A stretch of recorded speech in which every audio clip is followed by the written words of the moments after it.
Hello everyone, welcome to Chirag's SQL Server DBA tutorial. In this video, we are going to learn how to configure database log shipping in SQL Server in single server means मेरे पास एक ही server है, जिस मेरा computer है ये एक ही server है, इस पे हम लोग दो SQL सर्वर इंस्टेंस हम लोग रन कर रहे हैं और उसमें लॉग शिपिंग कैसे करेंगे। तो लॉग शिपिंग जो है वो डेटाबेस के एक डिजास्टर रिकवरी का बहुत अच्छा सॉल्यूशन है। सो इसको डेटाबेस में ये कर कॉन्फ़िगर किया जा सकता है और इजी स्टेप्स है, ज़्यादा कोई डिफिकल्ट नहीं है। हम लोग इसको हिंदी में देखेंगे कि कैसे स्टेप बाय स्टेप हम लोग देखेंगे कैसे हम लोग कॉन्फ़िगर कर सकते हैं। ये एक डॉक्यूमेंटेशन है, इसमें पूरा स्टेप बाय स्टेप प्रोसेस मैंने लिखा हुआ है विथ स्क्रीनशॉट, ये प्रोवाइड कर दूंगा मैं। इसका यूआरएल में मिल जाएगा इसको। तो ये डेटाबेस का हम लोग का पार्ट हो गया लॉग शिपिंग। तो हम हमारे पास दो डेटाबेस इंस्टांस है, उसको पहले देख लेते हैं। एसक्यूएल कॉन्फ़िगरेशन मैनेजर ओपन कर लेते हैं हम। तो यहाँ देखते हैं हम लोग एसक्यूएल सर्वर सर्विसेज में यहाँ दो सर्विसेज है मेरा एसक्यूएल सर्वर का। ठीक है, एक है प्राइमरी डीबी एंड एक है सेकेंडरी डीबी। हम क्या करेंगे, प्राइमरी डीबी से हम लोग डेटाबेस को लॉग शिपिंग करेंगे सेकेंडरी डीबी पे। मतलब प्राइमरी डेटाबेस में जो प्राइमरी डीबी है उसमें एक डेटाबेस बनाएंगे, उसका हम लोग ट्रांजेक्शन लॉग क्रिएट करेंगे। वो ट्रांजेक्शन लॉग दूसरे, ये मान के चलो ये दूसरे सर्वर में अगर होता तो दूसरे सर्वर में उस फोल्डर में वो कॉपी हो जाता और वहाँ से वो ऑटोमेटिक रिस्टोर हो जाता। तो ये डीआर के लिए बहुत बड़ा एक कॉन्फ़िगरेशन होता है। तो चलिए इस कॉन्फ़िगरेशन को हम लोग देखते हैं। तो सबसे पहले मैंने क्या किया है कि दो SQL server management studio open किया है। लेफ्ट साइड में मैं प्राइमरी डीबी को ओपन करूंगा, राइट साइड में सेकेंडरी डीबी को। तो सबसे पहले कनेक्ट करते हैं यहाँ प्राइमरी डीबी। प्राइमरी डीबी को सेलेक्ट करने के लिए आप यहाँ पर जाइए, ब्राउज में जाइए एंड यहाँ से आप सिलेक्ट कर सकते हैं आपका प्राइमरी डेटाबेस। ये मेरा प्राइमरी डेटाबेस है, इसको सिलेक्ट कर लिए। हम एसक्यूएल सर्वर ऑथेंटिकेशन से लॉगिन करते हैं, admin@123 इंटर। तो मेरा प्राइमरी डेटाबेस को लॉगिन कर लिए, यहाँ कोई भी डेटाबेसेस नहीं है। एंड जॉब्स में आके देखते हैं, ये इनिशियल डिफॉल्ट जॉब्स मेरा रनिंग हो रहा है। ओके, अब हम सेकेंडरी डेटाबेस को ओपन कर लेते हैं। तो सेकेंडरी डेटाबेस अलग ओपन करते हैं हम लोग। यहाँ SQL server Chirag lappy and secondary dB को हम यहाँ कनेक्ट किए। यहाँ इसका पासवर्ड हम डालते हैं, जो भी मेरा पासवर्ड है। यहाँ सेकेंडरी डेटाबेस हो गया। इसको भी एक्सपेंड करते हैं। इधर भी मेरा अभी कोई भी डेटाबेस रनिंग नहीं है। ये चीज़ ध्यान देने वाला बात है कि इधर मेरा प्राइमरी है, ये मेरा सेकेंडरी है। डेटाबेस यहाँ से यहाँ मेरा मूव करेगा। तो डेटाबेस का बैकअप, ट्रांजेक्शन बैकअप जो और बैकअप हम रिस्टोर करेंगे उसके लिए हमको फोल्डर चाहिए। तो दो फोल्डर बना लेते हैं। हम चलते हैं डी ड्राइव में। डी ड्राइव में हम दो फोल्डर बनाते हैं। एक बनाते हैं एसक्यूएल लॉग शिपिंग बनाते हैं, log ship BACK backup. Okay, log ship backup बना लिए। और एक का नाम देते हैं log ship receiver, log receive. आप अपने हिसाब से कोई भी नाम दे सकते हो। हम मान के चलते हैं ये जो मेरा पहला जो फोल्डर है इसमें मेरा बैकअप बनेगा और दूसरा क्या होगा, यहाँ से मेरा लॉग यहाँ शिप होगा और यहाँ से मेरा रिस्टोर होगा। तो बैकअप में राइट क्लिक करके इसको हम पहले नेटवर्क पाथ भी ले लेते हैं। इसका प्रॉपर्टीज में गए, शेयरिंग एंड एडवांस शेयरिंग, यहाँ इसको इनेबल कर लेते हैं। ओके ओके, ये मेरा नेटवर्क पाथ हुआ। इसको हम कॉपी कर लेते हैं, इसका ज़रूरत पड़ेगा हमें। नोट पैड,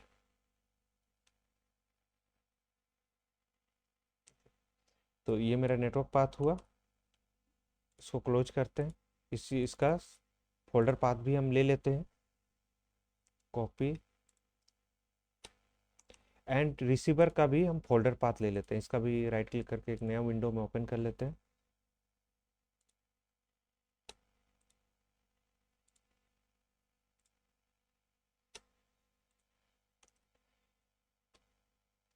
तो ये मेरा प्राइमरी डेटाबेस में क्रिएट होगा, ये मेरा secondary database, sorry primary server में क्रिएट होगा ये पाथ, और ये सेकेंडरी सर्वर में क्रिएट होगा। तो हम जब दो सर्वर में करके दिखाएंगे तब हम इसको फिर से क्रिएट करेंगे। ओके, तो यहाँ हम लोग क्या करते हैं कि अब हम लोग लॉग शिपिंग कॉन्फ़िगर कर लेते हैं। तो सबसे पहले यहाँ आते हैं। तो लॉग शिपिंग कॉन्फ़िगर करने के पहले हमको डेटाबेस चाहिए। डेटाबेस हमें बना हुआ है, देन उस पर काम करना है। अगर डेटाबेस नहीं बना हुआ है देन हम लोग डेटाबेस बनाते हैं। और और डेटाबेस फुल रिकवरी मोड में होना चाहिए। तो यहाँ क्या होगा, हम लोग डेटाबेस बनाते हैं log shipping dB. Okay, log shipping dB. यहाँ पर ऑप्शन में चलते हैं, ऑप्शन में हम लोग देखते हैं ये रिकवरी मॉडल जो है वो फुल होना चाहिए। रिकवरी मॉडल ऑलरेडी हम लोग डिस्कस कर चुके हैं कोई वीडियो में। एंड यहाँ पर हम लोग ओके क्रिएट करते हैं, तो मेरा क्रिएट हो गया। क्रिएट होने के बाद एक टेबल भी क्रिएट कर लेते हैं। राइट क्लिक करो, न्यू टेबल, यहाँ यूजर अंडरस्कोर आईडी इंटीजर इसको दे देते हैं, इसको करते हैं यूजर नेम, इसको एनवेर कैर 50 एनफ है, इसको हम लोग प्राइमरी की बना लेते हैं। देन इसको हम ऑटो इंक्रीमेंट भी बना लेते हैं। तो ऑटो इंक्रीमेंट के लिए क्या होता है, ईच आइडेंटिटी स्पेसिफिकेशन होता है, उसको हम लोग यस करते हैं। तो ये मेरा ऑटोमेटिक इंक्रीमेंट आइडेंटिटी इंक्रीमेंट होगा 1 by 1। तो एस सेव करते हैं, देन यूजर्स नाम का मेरा टेबल बन गया। क्लोज करते हैं, रिफ्रेश, मेरा टेबल बन गया। राइट क्लिक करो, देन सेलेक्ट कर, मेरे पास कोई भी डेटा नहीं है, एक डेटा हम लोग इंसर्ट कर लेते हैं बस टेस्टिंग के लिए, उधर आगे भी हम लोग का दिखेगा। तो एडिट करते हैं, यहाँ हमको नहीं चाहिए, यहाँ चिराग ट्यूटोरियल ट्यूटोरियल, ठीक है, इस नाम का बनाए। इसको हम लोग सेलेक्ट करके देख लेते हैं, तो हाँ मेरे पास डेटा प्रॉपर आ रहा है। क्लोज करते हैं इन चीज़ों को। ओके, तो ये मेरा डेटाबेस है। हम लोग जॉब्स देख लेते हैं, यहाँ भी मेरा कोई जॉब्स नहीं है, इधर भी देख लेते हैं, हम लोग का भी जॉब्स कुछ नहीं है। तो हम लोग सबसे पहले क्या करेंगे, डेटाबेस का बैकअप लेंगे, और बैकअप लेके हम दूसरे जो सर्वर है उसमें डेटाबेस को रिस्टोर करेंगे। हम लोग डायरेक्टली भी कर सकते हैं, बट एज्यूम करो कि तुम्हारे पास डेटाबेस जिसमें रिप्लिकेट कर रहे हो, शिपिंग कर लॉग शिपिंग कर रहे हो, वो डेटाबेस का साइज बड़ा है, देन ये डिफिकल्ट हो जाएगा हमें डेटाबेस लॉग शिप के थ्रू कॉपी करना। तो हम लोग यहाँ पर राइट क्लिक करते हैं, टास्क में गए, बैकअप, देन ऐड, यहाँ पर हम लोग रिमूव करके उसको ऐड कर लेते हैं। फुल बैकअप हमको चाहिए, यहाँ फुल सेलेक्ट कर किया हुआ है, अगर नहीं होगा तो हम सेलेक्ट कर लेते हैं, डी ड्राइव में चलते हैं, दोनों में से एक फोल्डर में कहीं पर हम लोग बैकअप को ये कर लेते हैं, बैकअप ले लेते हैं। तो log SHIPPI shipping DB.PAK extension देते हैं कि हमको इजीली फाइंड हो जाए कि ये मेरा BAK फाइल है, बैकअप फाइल है। ओके ओके, कोई चेंजेस नहीं, ओके। तो मेरा बैकअप सक्सेसफुली क्रिएट हो गया। सिमिलरली अब हमको ट्रांजेक्शन बैकअप भी चाहिए, तो राइट क्लिक करो आप एंड टास्क में, देन यहाँ पर बैकअप रिमूव, यहाँ पर हमको ट्रांजेक्शनल चाहिए, तो ये चीज़ याद रखना है। देन ऐड बैकअप एक्सपेंड करते हैं, और यहाँ इसको TRN एक्सटेंशन, TRN ट्रांजेक्शन का TRN होता है, तो ट्रांजेक्शन का TRN रखते हैं हम लोग। Okay okay, then okay. तो मेरा बैकअप बन गया। अब फोल्डर में जाके हम लोग एक बार चेक कर लेते हैं, रिसीविंग में दो दो बैकअप बन गया मेरा। अब इसको हम क्या करते हैं, दूसरे वाला जो डेटाबेस है उस पर रिस्टोर करेंगे रिस्टोरिंग मोड में, बिकॉज लॉग शिपिंग में डेटाबेस या तो स्टैंड बाय होना चाहिए, रिस्टोरिंग होना चाहिए। स्टैंड बाय रिस्टोरिंग में क्या डिफरेंस है वो हम लोग कभी करेंगे तो बीच में देख लेंगे। तो यहाँ पर राइट क्लिक करते हैं, यहाँ पर करते हैं रिस्टोर डेटाबेस डिवाइस, एंड आप सेलेक्ट कर लीजिए डेटाबेस, यहाँ पर ऐड यहाँ पे एक्सपेंड करते हैं इसको, लॉग रिसीव में है, हम लोग BAK फाइल को पहले रिस्टोर कर लेते हैं। तो इसको किए, फाइल्स में गए, फाइल्स में एक चीज़ देखने वाला बात है, क्योंकि मेरा सिस्टम सिंगल है तो क्या हो जाता है कि ये सेम पाथ को ले लेता है, जो हमें चाहिए नहीं, क्योंकि सेम पाथ में तो दो फाइल एक नाम का बनेगा नहीं। तो यह सेकेंडरी डेटाबेस यहाँ पर होना चाहिए, मेरा प्राइमरी ही आ रहा है, तो सेकेंडरी डेटाबेस के लिए हम क्या करते हैं, सेकेंडरी का नाम ले लेते हैं। तो ये मेरा MS SQL सेकेंडरी DB, इसका नाम को हम कॉपी कर लेते हैं। आप टाइप भी कर सकते हो, कोई दिक्कत नहीं है, यहाँ पर ले लेते हैं, यहाँ पर भी ले लेते हैं। हम लॉजिकल नेम और फाइल नेम हम सेम रहने देते हैं, उससे कोई फर्क नहीं पड़ता है। ओके, देन यहाँ पर ऑप्शन में ये जरूरी है, वो फाइल भी जरूरी है, और ये भी जरूरी है कि आप रिस्टोर कर रहे हो किस मोड में, किस स्टेट में। तो हम नो रिकवरी मोड में करेंगे, क्योंकि leave the database non operational, do not roll back uncommitted transaction, additional transaction logs can be restore, मतलब जो ट्रांजेक्शन उधर से शिप होकर आएगा वो मेरा ऑटोमेटिक रिस्टोर होते जाएगा। अगर हम इसको स्टैंड बाय करते हैं तो क्या होगा कि जब ये रीड ओनली मोड में रहेगा, लेकिन हमारा क्या होगा, रिकवरी में हमको इफेक्ट करेगा। और क्या होता है कि जब मेरा डेटाबेस, नॉन रिकवरी लेके चलते हैं, जब हम लोग का डेटाबेस जब रिस्टोर मोड में जाएगा तो वो ऑटोमेटिक यूजर को डिस्कनेक्ट कर देगा। वो चीज़ हम लोग आगे भी देख लेंगे। तो यहाँ पर आते हैं, ओके करते हैं, तो मेरा डेटाबेस नो रिस्टोरिंग मोड में हो गया। अब देखिए रिस्टोरिंग मोड में आ रहा है, अगर रिफ्रेश भी करते हैं तो रिस्टोरिंग मोड में रहेगा, एक्सेस भी नहीं होगा। अब क्या करते हैं कि ये जो डेटाबेस है मेरा, इस पे हमको ट्रांजेक्शन लॉग को भी रिस्टोर करना है। तो राइट क्लिक कीजिए, task, and go to the restore, and there is a option is transaction log. Transaction log में क्लिक किए, फ्रॉम डिवाइस एंड पाथ आपको पता है, ऐड कीजिए पाथ को, सेम पाथ में हम लोग का ट्रांजेक्शन रखे हुए थे। तो यहाँ पर TRN, देखिए BAK को नहीं करना है, TRN को करना है, TRN ले लिए, ओके किए। तो most recent possible point in time में आ गया ये मेरा। एंड ऑप्शन में जाके यहाँ पर हम लोग सेलेक्ट करते हैं रिस्टोर विथ नो रिकवरी। ये चीज़ आपको ध्यान देना है कि हमेशा रिस्टोरिंग मोड में ही रहना चाहिए। तो रिस्टोर हो गया मेरा डेटाबेस, रिस्टोरिंग मोड में हो गया। मतलब जो लेफ्ट साइड में मेरा डेटाबेस है, जो प्राइमरी डेटाबेस है, उसका हमको इधर डेटाबेस हम बना लिए। अब हमको क्या करना है, इधर भी देखते हैं, जॉब्स में मेरा 2 ही जॉब्स है, इधर भी 2 ही जॉब्स है। तो अब इस लॉक शिपिंग को कॉन्फ़िगर करते हैं। तो राइट क्लिक करते हैं इस पे, right click, then task, oh sorry, then properties में जाते हैं। प्रॉपर्टीज में जाने के बाद यहाँ हमको एक ऑप्शन मिलता है ट्रांजैक्शन लॉक शिपिंग। तो यहाँ हम एक ऑप्शन है enable this as a primary database. जिसको भी आप पहला डेटाबेस जिसके थ्रू कर रहे हो वो प्राइमरी डेटाबेस ही कहलाएगा आपका, और जिधर आप लॉक शिपिंग को ऐड करोगे वो आपका सेकेंडरी कहलाएगा। तो यहाँ इनेबल कर लेते हैं। इनेबल करने के बाद यहाँ पर बैकअप सेटिंग आता है। बैकअप सेटिंग में जाते हैं, यहाँ हमको नेटवर्क पाथ, जो पाथ हम लोगों ने यहाँ पर कॉपी किया था उस पाथ को यहाँ पर डालते हैं। देन हमको फोल्डर पाथ भी हमें मांग रहा है, तो फोल्डर पाथ को भी हम कॉपी कर लेते हैं, देन फोल्डर पाथ भी डाल दिए। आप कोई भी ड्राइव में बना सकते हो, ये कोई डिपेंडेंसी नहीं, लेकिन रीड राइट का परमिशन आपको उसमें होना चाहिए, क्योंकि वो डेटाबेस का बैकअप बनाएगा और उसी डेटाबेस का बैकअप को वो कॉपी करके दूसरे सर्वर का बैकअप, मतलब रिसीवर जो बैकअप बनाए हैं, फोल्डर बनाए, उस पर वो कॉपी कर देगा। तो यहाँ पर हम लोग सिंगल सर्वर में कर रहे हैं तो हमें कोई उसका दिक्कत नहीं है। अगर ये मल्टीपल सर्वर में जब हम लोग करेंगे तो हमें वो सब चीज़ों को ध्यान देना है। अब क्या है कि डिलीट द ऑल्डर देन, तो यहाँ पर आप कितने घंटे के बाद आप डिलीट करना चाहते हो। मान लीजिए आपका डेटाबेस ह्यूज बन रहा है, मल्टीपल फाइल्स जो है साइज बढ़ रहा है और आपके स्पेस कम है, तो आप इसको मिनिमाइज कर सकते हो।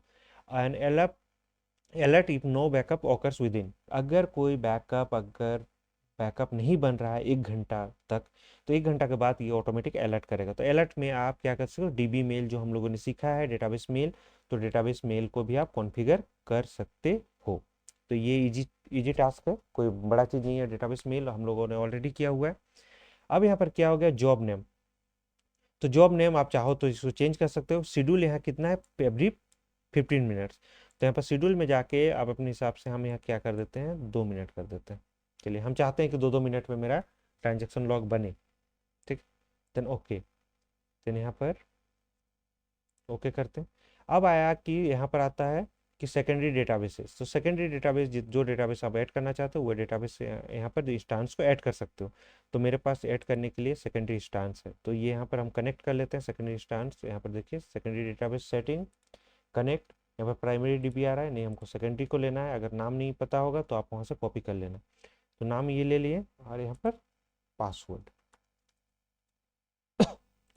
डेटाबेस हम लोगों ने ऑलरेडी हम यहाँ डाले हुए थे, तो ऑटोमेटिक वो डेटाबेस को ले लिया, एग्जिस्टिंग नेम। और आपको अगर क्रिएट करना है न्यू, देन आप क्रिएट कर सकते हो न्यू, तो यहाँ से नहीं देगा, तो यहाँ पर हम चेंज करेंगे। तो यहाँ पर क्या है कि ऑप्शंस है। तो एक है कि generate a full backup of primary database, restore into secondary database and create the secondary database it doesn't exist. तो एक ऑप्शन ये है आपका। तो हम लोगों ने ऑलरेडी रिस्टोर कर लिया मैनुअली प्रोसेस, क्योंकि हम मान के चल रहे हैं कि मेरा डेटाबेस का साइज ह्यूज होगा, देन वो क्या करेगा कि वो टाइम टेकिंग होगा। तो बेटर है कि आप उसको पर्टिकुलर कर लो, और यहाँ से लॉग को ट्रेस करना आपको ज़्यादा दिमाग लगाना पड़ेगा। तो बेटर है कि आप सिंपलेस्ट वे से चलो, डेटाबेस का बैकअप, ट्रांजेक्शन बैकअप इधर से ले लो प्राइमरी DB से, सेकेंडरी DB में उसको रिस्टोर कर दो। एंड सेकंड ऑप्शन है, या restore the existing backup of the primary database into the secondary database and create the secondary database. आप रिस्टोर करोगे एग्जिस्टिंग बैकअप को प्राइमरी में भी और सेकेंडरी में भी, तो ये सब भी ऑप्शन यहाँ पर है। अब है कि मेरा डेटाबेस ऑलरेडी है, तो हम लास्ट वाला ऑप्शन को चूज करते हैं। अब सेकंड है कॉपी फाइल। तो copy file destination folder copy, कहाँ कॉपी होके जाएगा, मेरा जो फाइल्स बनेगा वो कहाँ कॉपी होके जाएगा। तो उसके लिए हम यहाँ एक रिसीवर वाला जो बना है उसको हम लोग यहाँ पर डाल देते हैं। यहाँ भी डेटा बैकअप जो है 72 आवर्स, आप अपने हिसाब से घटा बढ़ा सकते हो, डिपेंड अपॉन यू। अब यहाँ पर आते हैं हम लोग एलएस कॉपी, आप नाम चाहो तो चेंज कर सकते हो। यहाँ पे 15 मिनट है, इसको भी हम लोग 2 मिनट कर देते हैं। हम चाहते हैं कि हम टेस्ट तुरंत से कर लें। ओके किए। अब तीसरा ऑप्शन टैब में ऑप्शन है रिस्टोर ट्रांजेक्शन लॉग। यहाँ दो ऑप्शन है, एक है स्टैंड बाय, एक है नो रिकवरी मोड। अगर स्टैंड बाय मोड में जाते हैं तो क्या बोलता है, disconnect user in the database when the restoring backup, otherwise ये मेरे को इफेक्ट करेगा। तो बेटर है हम नो रिकवरी मोड में चलते हैं। Delay restore backup at least 0 minute and alert, अगर अगर क्या बोलते हैं, अगर अलर्ट ओकर होता है 45 मिनट्स तक, मतलब कोई रिस्टोर नहीं चलता है, तो हमको ऑटोमेटिक ये अलर्ट कर देगा। अलर्ट में मेरा लॉग में आ जाएगा। यहाँ शेड्यूल को यहाँ 5 मिनट है, इसको भी हम लोग मिनिमाइज करके 2 मिनट ही करते हैं। चलो फास्ट हम लोग करके देख लेते हैं। ओके कर दिए, तो मेरा दोनों चीज़ हो गया। अगर आप स्क्रिप्ट जनरेट करना चाहते हैं तो स्क्रिप्ट फाइल भी जनरेट कर सकते हैं इसके साथ। यहाँ पर स्क्रिप्ट करोगे, आपको फाइल नाम नेम देने का है, आप नेम दे दोगे तो उसमें पूरा स्क्रिप्ट जनरेट हो जाएगा। तो हम लोग चलो उसको भी टेस्ट कर लेते हैं। SCR नाम का लॉगएस, या लॉगएक्स हो गया, कोई बात नहीं, लॉगएस। तो एसक्यूएल फाइल बनेगा, ओके कर देते हैं। अगर आप मॉनिटर इंस्टांस यूज करना चाहते हो तो यूज कर सकते हो, लेकिन याद रहे कि प्राइमरी एंड सेकेंडरी को छोड़ के अगर आपके पास थर्ड इंस्टांस है तो उसको आप लोग यहाँ पे कनेक्ट कर सकते हो, तो बेटर होगा, क्योंकि ये दोनों को इफेक्ट नहीं करेगा वो। तो क्लिक ऑन ओके। तो सेविंग्स डेस्टिनेशन ये ओके हो गया, ये भी ओके हो गया मेरा। अब क्लोज करते हैं। तो मेरा देखिए ये यहाँ पर जॉब्स को रिफ्रेश करते हैं तो मेरा 2 जॉब्स एक्स्ट्रा बना, एक बना अलर्ट का, दूसरा बना बैकअप का। यहाँ भी जॉब्स को हम रिफ्रेश करते हैं तो यहाँ 3 जॉब्स बनते हैं, एक अलर्ट, कॉपी एंड रिस्टोर। यहाँ पर बैकअप बनेगा, यहाँ कॉपी होगा और ये रिस्टोर करेगा। अब फोल्डर को ओपन कर लेते हैं। ये मेरा बैकअप वाला है, बैकअप वाला एम्प्टी है, 2 मिनट में ऑटोमेटिक बनेगा। तो हम 2 मिनट का वेट करें, या तो हम राइट क्लिक करके बैकअप बना सकते हैं। तो राइट क्लिक करके बैकअप हम लोग टेस्ट कर सकते हैं। राइट क्लिक करो तो ऐड जॉब्स, ठीक है, सक्सेस हो गया। यहाँ आके आप देखो, यहाँ लॉग शिपिंग डीबी बैकअप यहाँ पर मेरा बन गया। तो अब यहाँ पर बना, अब इसका सेकेंडरी में चलते हैं, लॉग शिपिंग रिसीव। तो ये यहाँ पर भी रिसीव हो गया। ये दोनों तो हम बैकअप के लिए बनाते हैं, इसको हटा देते हैं अभी के लिए। तो ये मेरा बन गया। अब हम क्या करते हैं, और एक बनाते हैं फास्ट से और देखते हैं। 2 मिनट है तो ऐसे भी वो हमको वहाँ रिफ्लेक्ट हो जाएगा थोड़ा देर में। तो और एक बैकअप बना लेते हैं हम। तो बैकअप बना लिए। यहाँ तक मेरा अभी तक आया नहीं, तो अब इसमें देखते हैं। अब क्या करते हैं, यहाँ से कॉपी चलाते हैं, कॉपी वाला चलाते हैं, तो वो वहाँ से रीड करेगा, रीड करके यहाँ पर डाल दिया। अब देख रहे हो, तो ये मेरा रीड करके जो भी उधर 2 ट्रांजेक्शन था वो यहाँ पर आ गया। अब इसका, तब तक ये देख लेते हैं, इसका हिस्ट्री देख लेते हैं। हिस्ट्री में गए तो हिस्ट्री में हमको दिखेगा 2 बार चला है लॉक, ये लॉक बैकअप, तो ये हमको दिखाई दिया। ठीक, अब इधर का देख लेते हैं हिस्ट्री में, कॉपी में। तो व्यू हिस्ट्री करते हैं तो 2 बार इधर भी चला है। लेकिन अगर रिस्टोर में जाके देखते हैं तो रिस्टोर मेरा, अरे हम चला दिए, ओके कोई नहीं, तो हम चला दिए। तो इसका भी हिस्ट्री में जाके देखते हैं तो ये भी 2 बार ऑन हो गई। अब क्या है कि इधर से जो मेरा डेटाबेस इधर जो बना था वो लॉक शिपिंग पूरा प्रोसेस मेरा सक्सेसफुल है, मतलब कोई एरर नहीं है। हम मैनुअली करके देखें, अगर आप थोड़ा सा वेट करोगे तो आप देख सकते हो कि तीसरा बैकअप भी बन जाएगा। 56 में बना है। अभी टाइम जो होगा हम लोग वेट कर लेते हैं कि ऑटोमेटिक ये लॉक शिपिंग बैकअप बनाएगा। तो ये जो प्रोसेस है, इसमें लॉक क्या होता है, फर्स्ट जो प्राइमरी सर्वर होता है उसमें लॉक बनता है, और वो लॉक मतलब ये होके शिप होके, मतलब ट्रांसफ़र होके वो सेकेंडरी सर्वर में जाता है। सेकेंडरी सर्वर में जाने के बाद वो 2 मिनट में, आप जितना टाइम आप दिए हो उस टाइम इंटरवल में वो ये हो जाता है। कोई नहीं, इधर बन गया। अब इसका 2 मिनट बाद, मतलब ये 58 में बना, देन हम लोग को क्या 59, मतलब 3 o'clock मेरा इधर से उधर लॉग ट्रांसफ़र हो जाएगा। उसका भी वेट कर लेते हैं हम लोग। तो तब तक हम एक बार रिव्यू कर देते हैं। तो ये हो गया मेरा लॉक शिपिंग, एक सिंगल सर्वर है, उसमें 2 इंस्टांस बना हुआ है, 2 इंस्टांस में हम लोग उसको कनेक्ट करके लॉक शिपिंग करते हैं। ये पूरा प्रोसेस जो है, प्रोसेस है, ये इसका PDF आपको मिल जाएगा। ये प्रोसेस का आप प्रोसेस एकदम फॉलो कीजिएगा तो आपका लॉक शिपिंग हो जाएगा। ये हो गया मेरा, शिपिंग हो गया। प्रोसेस कुछ मिसिंग है तो वो देख लेते हैं। ये क्या है, टेस्टिंग लॉक शिपिंग, तो वो टेस्टिंग वाला प्रोसेस तो ऑलरेडी चल रहा है मेरा। ये टेस्टिंग वाला कर लिए हम लोग, ये सब कर लिए। रिस्टोर वाला भी प्रोसेस हम लोग मैनुअली चला के देख लिए। व्यू हिस्ट्री भी हम लोग देख लिए, तो व्यू हिस्ट्री में जाके आप देख सकते हो। तो 1 मोर मिनट, तो ऑटोमेटिक इधर से डेटा उधर कॉपी होके चला जाना चाहिए। तो ये सिंगल सर्वर के लिए ईजी है। अगर 2 सर्वर में होगा तो थोड़ा सा हमें कॉन्फ़िगरेशन हल्का सा यूजर बेस्ड करना पड़ेगा, और कोई दिक्कत नहीं है, वो भी मैं उसका भी वीडियो में डाल दूंगा। तो इस तरह से हम लोग लॉक शिपिंग करते हैं। इसको कॉपी होने का वेट करते हैं, जस्ट कॉपी हो जाए देन ये हम लोग का कंप्लीट हो गया।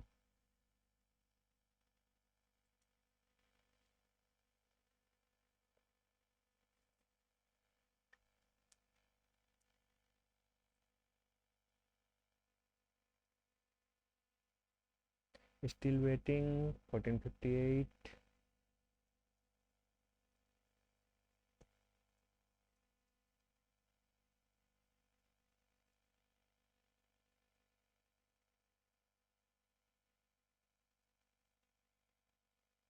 या इधर भी मेरा बना, एक नया बना, और इधर जो पुराना था 801 जो इधर था 801 मेरा इधर आ गया। तो इस तरह से मेरा लॉक शिपिंग काम करता है। तो आशा करते हैं कि आप लोगों को ये वीडियो पसंद आया होगा। So thank you for watching, hope this will help.